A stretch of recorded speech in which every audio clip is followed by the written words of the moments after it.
No nii, seekord tegin sulle ka šašlõkki.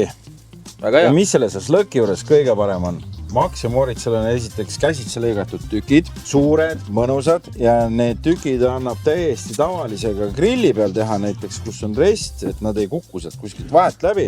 Ta on marineeritud tomatimahlaga ja pipraga. Tomatimahl on nüüd selline lugu, et tomatimahl on piisavalt happeline, mis siis nagu seda liha paremini siis marineerib ja ühtlasi siis pehmendab ka seda liha.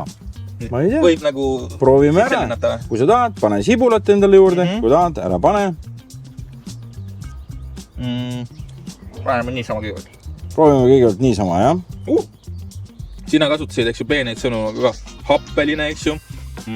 Siis mina valisin siia kõrvale ka väikse happelise õlle, sest et niisu õlled, alati vähe hapet, natukene magusust, eks ju, peaks nagu andma head balanssi ja siukest värskust veel korra.